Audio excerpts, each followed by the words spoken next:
नमस्कार दोस्तों, विचार कीजिए कि हम पूर्व आभासों के आधार पर भविष्य के सुख दुख की कल्पना करते हैं।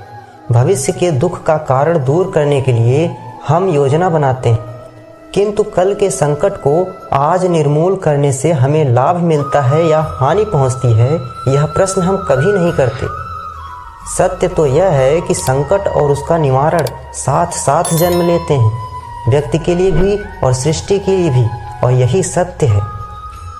आप अपने भूतकाल का स्मरण कीजिए, इतिहास को देखिए, आप तुरंत ही ये जान पाएंगे कि जब जब संकट आता है तब तब उसका निवारण करने वाली शक्ति भी जन्म लेती है।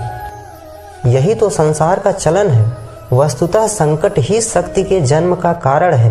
प्रत्येक व्यक्ति जब संकट से निकलता है तो वह एक पद आगे बढ़ा हुआ होता है, अधिक चमक रहा होता है, आत्मविश्वास से भरा होता है। न केवल अपने लिए बल्कि विश्व के लिए भी वह महान होता है। क्या यह सत्य नहीं? वास्तव में संकट का जन्म हमारे लिए एक अवसर होता है, अपने विचारों को ऊंचाई पर ले जाने का, अपनी आत्मा को बलवान और ज्ञान मंडित बनाने का एक अवसर होता है। जो ये कर पाता है उसे कोई संकट नहीं होता। हम अक्सर कहते हैं परंपरा में धर्म बसता है और परंपरा ही धर्म को संभालने का कार्य करती है। क्या यह सत्य है? क्या केवल परंपरा में ही धर्म बसता है? मेरे विचार से सत्य तो यह है कि जिस प्रकार पाषाण में शिल्प होता है उसी प्रकार परंपरा में धर्म होता है। पत्थर में शिल्प होता है, वह पत्थर शिल्प नहीं होता।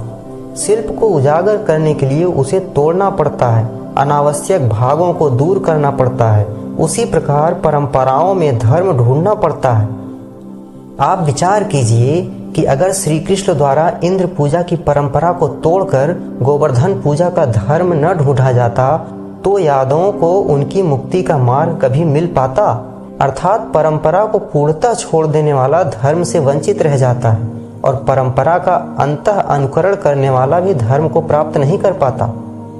कहते हैं हंस के पास नीर क्षीर विवेक होता है, दूध में मिले पानी को छोड़कर केवल दूध ही ग्रहण करता है।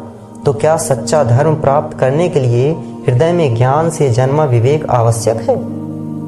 और ऐसे विवेक के बिना जिसे धर्म मान भी लिया जाए तो जो वास्तव में धर्म न भी हो, ऐसा भी तो हो सकता है। भविष्य के आधार पर सब आज का निर्णय लेना चाहते हैं। भविष्य में सुख मिले, भविष्य में सुरक्षित हो, ऐसे निर्णय आज लेने का प्रयत्न रहता है सबका।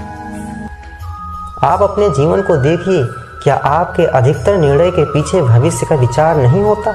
और हो भी क्यों ना। अपने जीवन को सरल और सुखमय बनाने का प्रयत्न करने का अधिकार सबको है, पर भविष्य तो कोई नहीं जानता, केवल कल्पना ही की जा सकती है। तो जीवन के सारे महत्वपूर्ण निर्णय केवल कल्पनाओं के आधार पर हम क्यों करते हैं? क्या निर्णय करने का कोई तीसरा मार्ग हो सकता है? सारे सुखों का आधार धर्म है और वो धर्म मनुष्य के हृदय में बसता है। तो प्रत्येक निर्णय से पूर्व स्वयं अपने हृदय से एक प्रश्न अवश्य पूछ लेना कि ये निर्णय स्वार्थ से जन्मा है या धर्म से जन्मा है। क्या इतना पर्याप्त नहीं है कि हम भविष्य के बारे में सोचने के बजाय धर्म पर विचार करें? और ऐसा करने से क्या आपको नहीं लगता कि हमारा भविष्य अधिक सुखपूर्ण होगा? विचार कीजिए और अब कमेंट में अपने विचार बताइए।